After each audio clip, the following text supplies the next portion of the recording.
se mwagiye kureba iki? Umuhanuzi se? Koko rero ndabibabwiye, ndetse atambutse umuhanuzi. Niwe banditse ngo dore nohereje intumwa yanjye imbere yawe kugira ngo izagutegurire inzira. Ndababwira ukuri, mu bana babyawe n'abagore ntihigeze kuboneka uruta Yohana Batista, nyamara umuto mu ngoma y'ijuru aramuruta.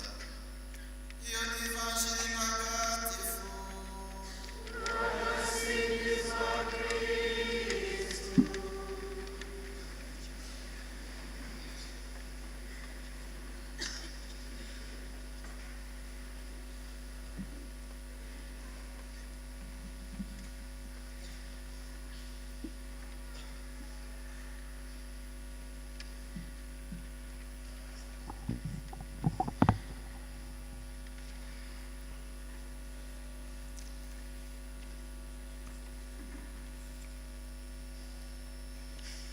Bakristo bavandimwe ba paruwasi ya Gikondo, namwe bavandimwe mwaturutse hirya no hino, bavandimwe inshuti z'ingoro ya Yezu Nyirimpuhwe, Kristo Yezu akuzwe. Tubifurije icyumweru cyiza cy'ibyishimo.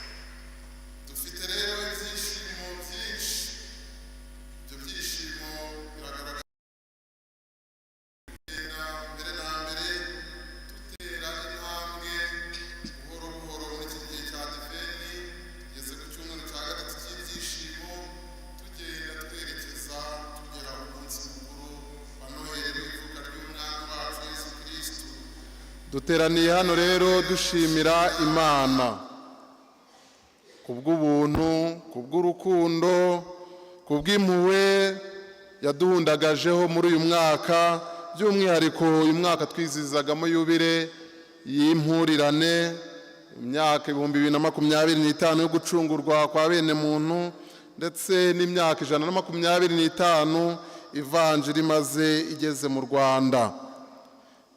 By'umwihariko rero nka paruwasi yacu ya Gikondo hari byinshi Nyagasani yabanyemo natwe, kandi agikomeje kudufasha aduteza intambwe. Dufite byinshi rero twamushimira, sibyo ra? Dufite byinshi twamushimira. Dufite byinshi tugushimira Nyagasani. Dufite byinshi tugushimira.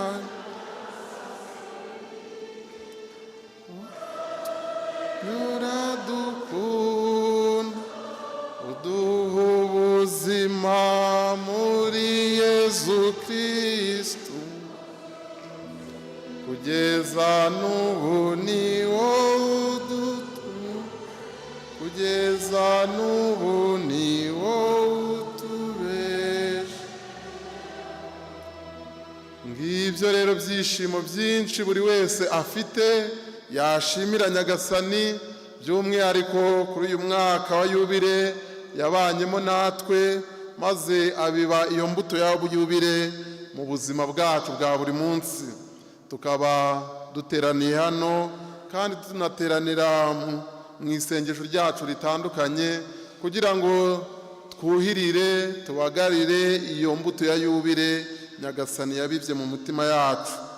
Bavandimwe rero ibyishimo byacu bihuriranye n'iki cyumweru cya gatatu, nk'uko twatangiye tubivuga ko ari icyumweru cy'ibyishimo, Gaudete Sunday.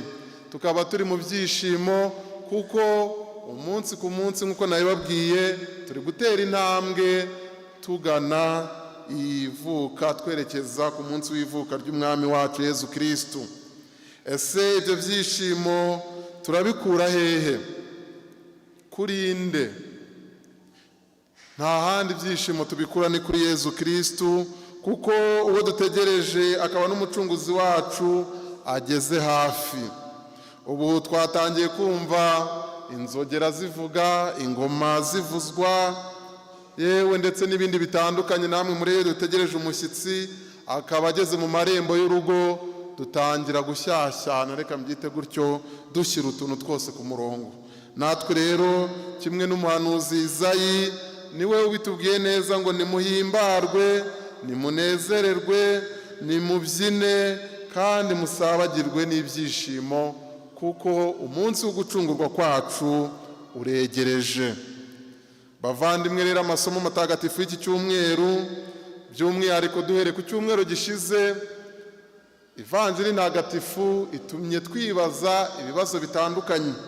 Icyumweru gishize twumvaga umuhanuzi Yohani Batista atubwira ngo dutegure amayira ya Nyagasani, dutegure dusize utununga, twicuze, tubatizwe, kuko Nyagasani ari bugufi, ari hafi yacu, agiye kuza. Araduhamiriza ko yaduhamirizaga ko Nyagasani agiye kuza, atubwira ngo twitegure. Ariko noneho niba twateze neza amatwi iyi vanjiri ntagatifu, wa muhanuzi Yohani Batista waduteguje, watubwiraga Yezu Kristo ari we, uyu munsi atumye twifata ku munwa, atumye twumirwa. Nta kindi gitumye twumirwa kuri Yohani Batista, nuko aho afungiye mu buroko yohereje bamwe mu bigishwa be ngo bajye kubaza wa wundi yatubwiraga ubushize ko ari Nyagasani uje kudukiza. Araboheje aravuga ngo mugende ubundi mumubaze, mbese uri wa wundi ugomba kuza cyangwa dutegereze undi? Kristo Yezu akuzwe. Namwe mwumve, tukaba umuntu yaratuyoboye, yaradufashije, akatwereka inzira nziza, akatwereka icyo tureka n'icyo dukora, yarangiza nawe uyu munsi akaba arimo gushidikanya. Ese aho twebwe ntidufite ugushidikanya mu mibereho yacu ya buri munsi? Uyu Yohani Batista waduteguje, watubwiye mwitegure, uyu munsi ni nkaho navuga ameze nk'uduciye intege. Ese kumbi nawe yavugaga umuntu atazi? Ese nawe burya yagira ngo twitegure, ariko watiteguye kuko nawe ntabyo yari azi ibyo aduteguramo.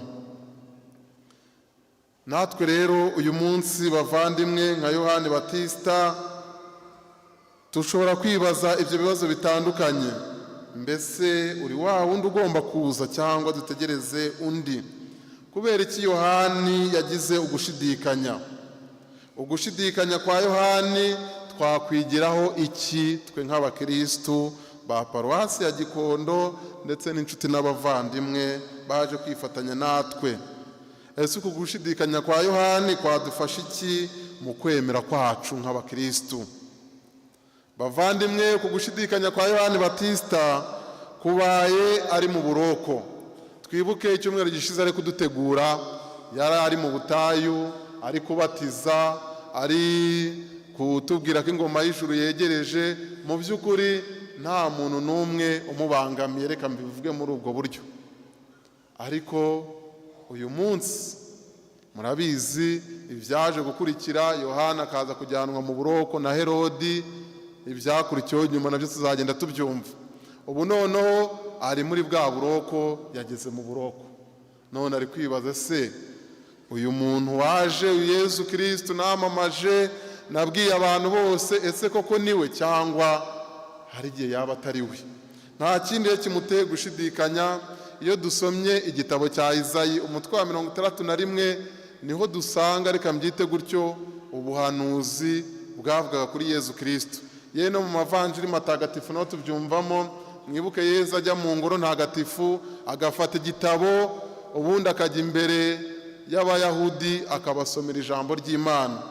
Yabasomeye ahanditse ngo Roho wa Nyagasani arantwikiriye, kuko yantoye akansiga amavuta, agira ngo ngeze inkuru nziza ku bakene, ntangarize imbohe ko zibohowe, n'impumyi ko zihumutse, n'abapfukiranwaga ko babohowe, kandi namamaze umwaka w'impuhwe za Nyagasani. Kristo Yezu akuzwe. Yohani Batista rero nguyu Yezu Kristo yari ategereje. Twubyumvise ko yari ari hehe? Mu buroko. kandi aha Yezu Kristo yavuze ko yazanywe no kugira ngo abohore, atangariza imbohe ko zibohowe. None se nimba Yezu yaraje, Yohani Batista akaba yarari muri ubwo buroko, nicyo cyahise gituma yibaza se koko uno muntu niwe cyangwa baradupfunyikiye? Kristo Yezu akuzwe. Ese koko niwe cyangwa ni baringa? Nawe rero ngaho ugushidikanya kwe guturuka. Yari ategereje uwo muntu uzaza akabohora byose, uwo muntu uzatuma abakene bagira ijambo, uwo muntu uzaza nk'umwami nyine aje gushyira ku murongo ibyo byose byari byaravuye ku murongo. Ariko atunguwe nuko yaje, yamara kuza Yohani Batista nyine akaba akiri mu buroko. Ngaho rero ugushidikanya kwa mbere guturuka. Yohani Batista rero wari mu buroko, nawe ashobora kwibaza, kuba yaribajije ati se niba ari we koko ko atankura mu buroko, maze akaba yagira ati ashobora kuba atari we rwose, no muntu utankuye mu buroko kandi naramwamamarije ijambo ry'Imana. Muzarebe no mu mibereho yacu ya buri munsi, babandi twita abakristo, babandi badufasha mu bikorwa byacu bitandukanye bya paruwasi, babandi dutanga ingero nziza, akenshi sibo musanga rimwe na rimwe bagwirirwa n'ibyagora. Kristo Yezu akuzwe. Sari igihe aribo bagwirirwa n'ibyago, ariko n'umunyarwanda yaciye neza umugani ngo ibyago bigwira abande, bigwira abagabo nyine. Naye Yohani Batista rero ibyago biri kubwira umugabo nyine, kuko yamamaje ino nkuru nziza y'umukiro. Natwe rero kimwe na Yohani Batista, bavandimwe, natwe mu buzima bwacu bwa buri munsi murasanga ugushidikanya kwacu kutari kure y'ukwa Yohani Batista.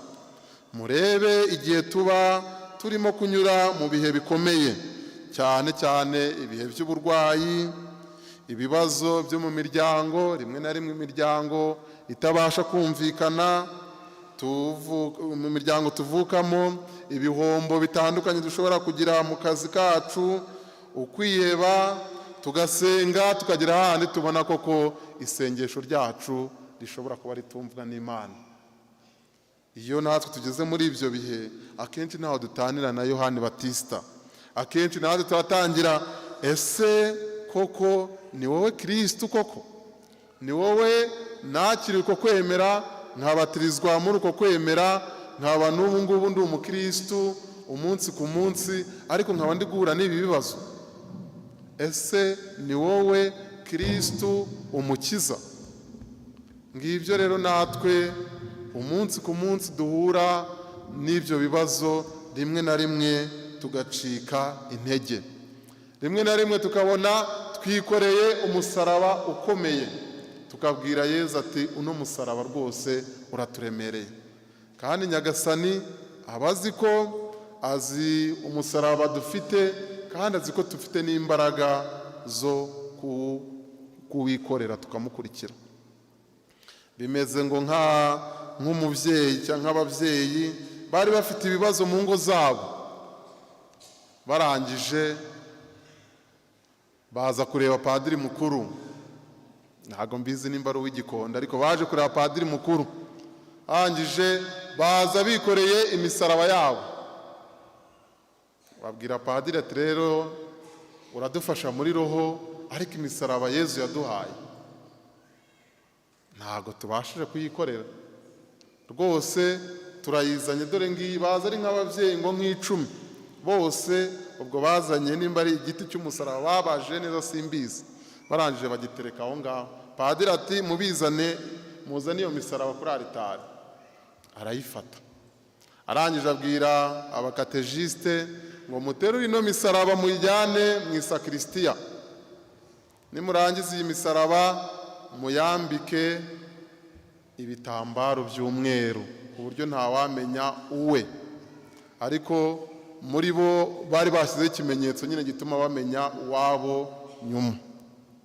Noneho hari handitseho amazina yabo.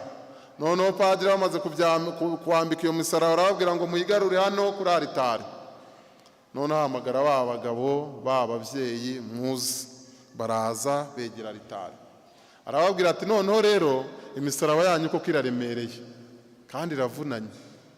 Hano rero nk'uko mwanyizeye ko ndi umuyobozi wabafasha mu bya roho,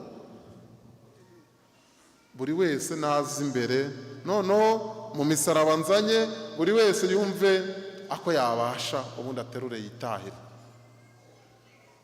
Ubwo rero ba bagabo n'ababyeyi bose baraza, umwe aterura umusaraba nyine avuga ngo iki ngiki kiraremereye ntabwo nakibasha, aterura ashyira hasi, aterura ashyira hasi, ariko birangira abonye mu buremere bwose, birangira hari ahabonye yapfa guhengekera.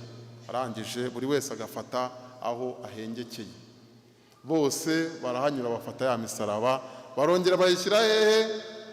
Ku ntugu zabo. Padiri arababwira ati rero kuko muhagaze imbere y'abakristo, nimufungure iyo misaraba mukureho bya bitambaro. Bakuyeho bya bitambaro, bose bagira isoni n'ikimwaro, maze bamwe muri bo bararira. Nta kindi rero cyabarijije bavandimwe, nuko bamaze gukuraho bya bitambaro, basanga ya misaraba bavanye iwabo buri wese niwo yagiye ahitamo. Kristo Yesu akuzwe. Basanga muri ya misaraba bakuye iwabo, buri wese uko yagendaga nyine aterura ahengeka yumva ati ubu uraremere sinawubasha, agafato byarangiye aguye kuri wa wundi n'ubundi yavanye iwabo. Sinjye wahera, hahera padiri mukuru n'abo bakristo. Nta kindi rero bakristo bavandimwe, nuko natwe Nyagasani umusaraba duha twikorera, aduha imbaraga zihagije zo kugira iki? Zo kuwutwara. Uyu munsi twaje kugira duture n'isengesho ryacu Nyagasani, tumuture ibibazo turimo, ibyo tunyuramo bya buri munsi, ibituvuna bituma koko tutabasha kumwakira uko bikwiye. Utubere umwanya mwiza rero wo gusaba imbaraga Nyagasani, kugira ngo aduhe imbaraga zituma twikorera umusaraba wacu. Kuko namara kudukiza ibyo byose bituvuna, tutamusabye imbaraga zo kwikorera umusaraba wacu, ejo nidusohoka cyangwa ejo bundi tukongera tukagira ibibazo nk'ibyo twari turimo, bizarangira twongeye tugize iki? Tuguye. Nibyo bya bindi dukunda no kuvuga mu Kinyarwanda ngo umubyeyi yigisha umwana ntago amwigisha, ntago amufatira ifi ngo ayimuhe, ahubwo amwigisha kuyiroba.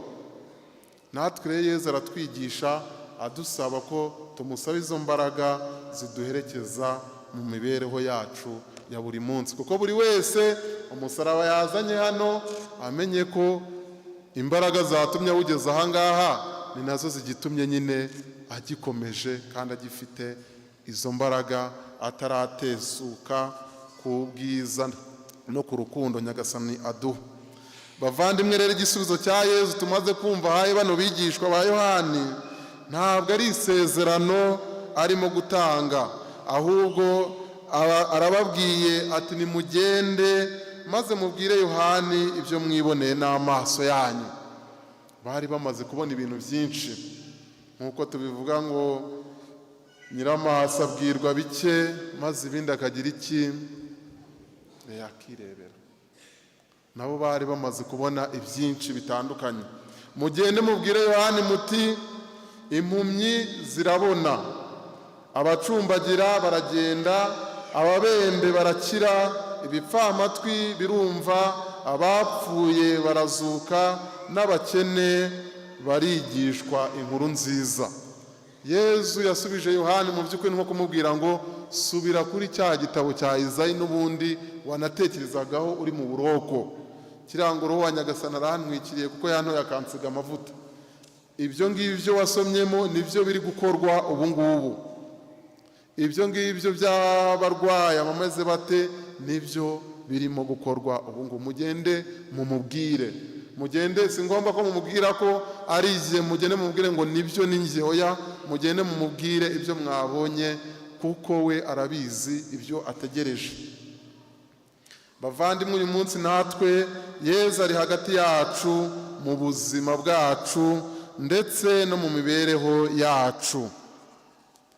aratubwira ko ubuzima bwatsinze urupfu, urukundo rwirukana ubwoba, impuhwe zisimbura akarengane, maze umukiro wirukana indwara zose. Bavandimwe, Yezu ntabwo mu mibabaro yacu yigira ntibindeba, ahubwo adukoraho akaduhagurutsa maze akadukiza. Yezu mu mubabaro wamuzaniye mu buzima urimo bwa buri munsi ntabwo yigira ntibindeba, ahubwo azi icyo dukeneye, akamenya n'ibidufasha mu mibereho yacu ya buri munsi. Ese iyo tubabaye turi kunyura muri ibyo bihe bikomeye twirukankirahe? Ese iyo twishimye bwo ibyishimo byacu tubishimira nde? Aho nitubabara akaba aribwo tubasha kwibuka Yezu Kristo, twakishima turi mu mudamararo, Yezu tukamufata nk'aho tutamuzi. Ngo hari umwami, uwo mwami yayoboraga igihugu kinini, ariko akagira ibintu atabashaga gukontorora muri we, ku buryo ki yabaga yishimye akishima akarenza, reka mbyite gutyo. Yababara nabwo umujinya we ukamugeza ku bibi, akaba yanakica abantu. Arangije ateranya abiru cyangwa se bari aho mufasha ibwami. Arangije arababwira ati, rero bavandimwe, igitumye mbahamagara, mumfashe gukontorora ibi bintu ndi kunyuramo, mumfashe mbona ikintu kizajya gituma nishimye kikaba cyatuma ndakara. Kristo Yezu akuzwe. Naba ndakaye kikaba cyatuma ngira iki? Nishima, ariko sindenze urugero. Arangije bamwe bashaka ibitekerezo barabimubwira, ariko ibyo bamubwiye byose bagasanga kiri gusubiza hamwe mu kwishima, ariko ntigisubize mu kurakara. Bagasanga kiri gusubiza mu kurakara ikimwe bamuhaye, ariko ntigisubize mu kwishima. Uwo mwami rero arangije yari afite umwana w'umugaragu wamukoreraga. Uwo mugaragu yarabumvaga, arangije abwira umwami ati, jyewe uwo muti nshobora kuwuvuguta. Umwana araza, umwami aramubwira ati, ngaho nimba hari icyo wakora ngaho gikora. Umwana arasohoka, afata akabaho, yandikaho ijambo rimwe. Arangije abwira umwami ngo, uyu muti wanjye nzawuguha nyine mu gihe uzaba uri kunyura muri ibyo bintu, muri ibyo bihe bitandukanye byo kwishima cyane cyangwa byo kurakara cyane. Noneho umwami rimwe arishima nyine arenza urugero, wa mwana aramubona, arangiza na ka kabaho yanditseho akamushyira imbere, arakamwereka. Umwami muri bya byishimo bye bihita bigabanyuka, asubira mu buzima busanzwe. Nta kindi byari byanditse kuri ako kabaho, hari handitseho ngo siko bizahora. Kristo Yezu akuzwe. Yakishima, wa mwana akazana akabaho, wa mwami yasoma ngo siko bizahora, yarangiza agatuza, agasubira mu mwanya, akamenya ko ibyo byishimo atari ko bizahora. Yababara ka kabaho nako kakaba karaje, siko bizahora, ntabwo uzaguma muri ako gahinda. Kristo Yezu akuzwe. Natwe rero hari aho tugera handi kure bikomeye. Hari benshi twazanye intimba, twazanye agahinda, ariko namwe uyu munsi musome kuri ako kabaho kanditseho gute? Siko bizahora. Yezu yumva isengesho ryacu. Ntabwo rero, ariko ntabwo twaremewe kubabara gusa, sibyo? Ntabwo twaremewe agahinda gusa nako kagomba kuza mu mibereho yacu. Nta Pasika itagira uwa kangahe? Uwa gatanu. Pasika idafite uwa gatanu mutagatifu, iyo ngiyo simpamya ko yaba ari Pasika. Kandi uwa gatanu mutagatifu nawe udatanga Pasika, nawo tuwushyiraho akamenyetso ko kwibaza. Kristo Yezu akuzwe. Siko rero bizahora, siko imibabaro tunyuramo, siko agahinda tunyuramo tuzagahoramo, natwe igihe tuzagera ibyo byishimo tubibone. Nibyo rero na mutagatifu Yakobo yatubwiye mu isomo rya kabiri. Isaha iyo itaragera tujye tusaba uko kwihangana. Nitwihangane kuko Nyagasani azi umunsi udukwiye, ukwiye ko tubona ibyo byose. Azi umunsi dukeneyemo ibyo byose bigomba kudufasha mu mibereho yacu, maze uyu munsi akaba tubwiye ngo bavandimwe, mugende mutahe aho mukorera ubutumwa, mwumva ko nimba uri no mu gahinda gakomeye atari ko bizahora. Kandi nukomeza kubona nawe uri kwishima ukarengera nk'uno mwami nababwiye, nawe wibuke ko atari ko bizagira iki, bizahora. Bavandimwe rero, mu mwanya muto tugiye kwinjira, turaba twinjiye mu isengesho twisabira kandi dusabira n'abandi. Twazaniye rero Nyagasani isengesho ryacu ndetse n'ibindi byinshi bitandukanye byo kuri roho ndetse no ku mubiri. Bimwe wenda by'amateka yacu twanyuzemo, indwara zitandukanye, imiryango yasenyutse, Sekibi watwigabije wakatwigarurira, ubusambanyi, gukuramo inda ndetse n'ibindi byinshi. Nawe rero niba wizera Yezu, umenya ko ibyo byose atari ko bizahora, kuko nk'uko nabibabwiye nta Pasika itagira uwa gatanu mutagatifu. Mu isengesho ryacu rero tuba turimo guhura na Yezu umukiza. Uwo mukiza rero niwo twumvise arimo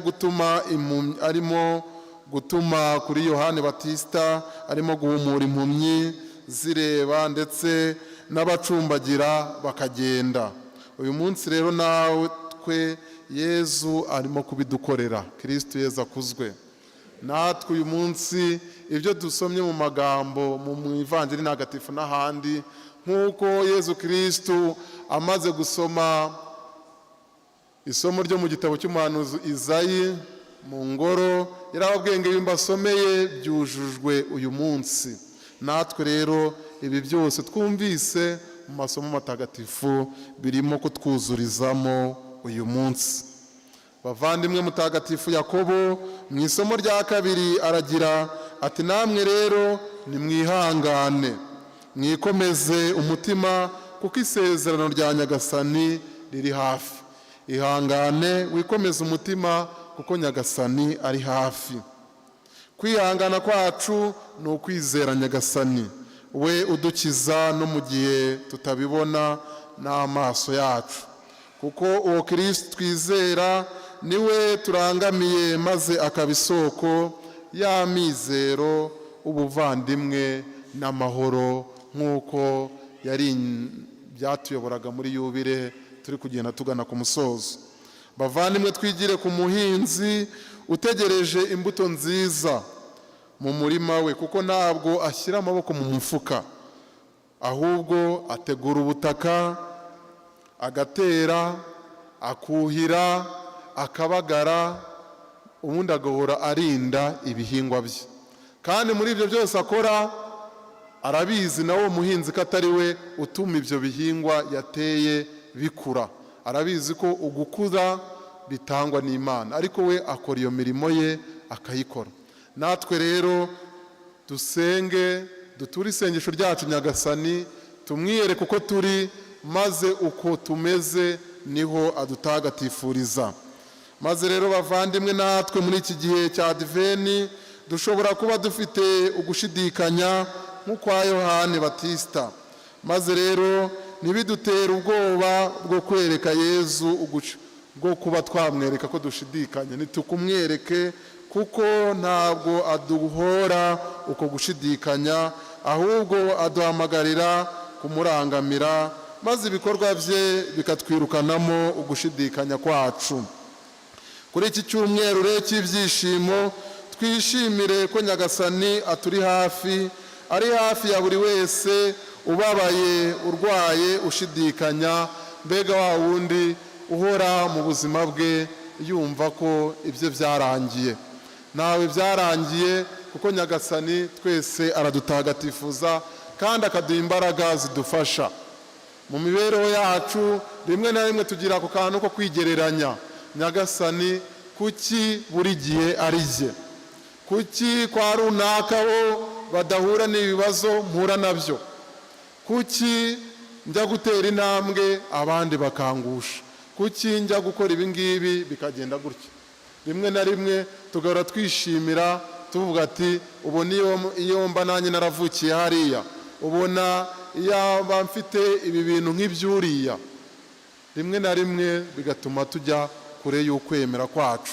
Bavandimwe rero, tumeze ngo nk'umwana w'umukobwa wari ufite umubyeyi, noneho uwo mwana w'umukobwa bavuka mu muryango ukennye cyane, ku buryo ki yahoraga yibaza se kuki twebwe nyagasani twavutse gutya, kuki dufite aka gahinda n'iyi mibabaro. Noneho kera kabaye ngo arabyuka mu gitondo, ahagaze ku muharuro w'iwabo, abona hirya atereye amaso, abona ahantu hari inzu ishashagirana irabagirana imeze nk'ikozwe muri zahabu. Arangije abibwira mama we ati nabonye ahantu inzu nziza, uzamura uruhushya maze ubundi nanjye njyeyo njye kuhareba. Umubyeyi arabanza aramubuza, ariko kera kabaye aramubwira ngo ngaho rero mwana wanjye uzafata urwo rugendo ugende umuyirebe. Umwana arabyutse mu gitondo ko karagenda, agezeyo kuri ya nzu nk'uko nabibabwiye, akicara arahagera arayicara, arangije ararira. Nta kindi cyamurishije nuko iyo nzu yaje gusanga ibyo bintu byashishagiranaga ari indodo z'ubutagangurirwa, kuko iyo nzu yari yarasenyutse. Izo ndodo z'ubutagangurirwa rero nizo yaboneraga kure, akabona iyo nzu ishashagirana kandi zarasenyutse. Arangije arongera yubura amaso, areba hirya, abona iyindi nzu irabagirana, aravuga ati ubu nibeshye, ubanza ari iriya, nkaba nari nayobye. Mu gusubira inyuma rero ajya kureba iyo nzu yindi, yaragiye aruhukira mu rugo iwabo, asanga iyo nzu yarabagiranaga ni ya yindi y'iwabo. Natwe rero bakristo bavandimwe, twireke nyagasani adukoreho, maze twere kumva ko iby'abandi ari byo byiza. Natwe mu maso y'Imana nyagasani aratuzi, kandi nyagasani azi icyo dukeneye. Nibyo twifuza kumutura uyu munsi mu isengesho ryacu, tumubwira tuti nyagasani ngwino udutagatifuze, ngwino twakira uko turi, maze tubashe kwakira umukiro wawe. Bavandimwe rero, iki gitambo cy'Ukarisitiya kitubera umwanya mwiza wo guhura na Kristu, maze ahindure imitima yacu, aturishe agahinda n'imibabaro byacu, akize ibikomere bitandukanye tubana nabyo, maze aduhe guhoza amizero yacu muri we, atumurikire ubu n'iteka ryose. Amen.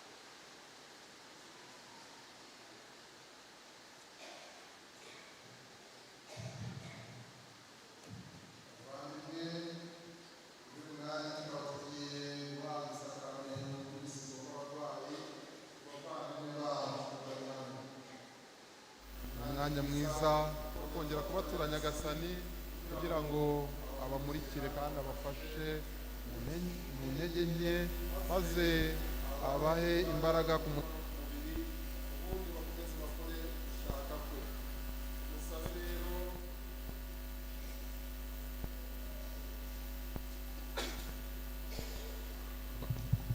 Musabe rero dukomeje dusaba abo bavandimwe aho bari ko bakigira ejuru, maze ubundi bakabasabira tubatura nyagasani muri iri sakramento ryo gusigwa kw'abarwayi. Aho bari rero badufasha bakigira ejuru,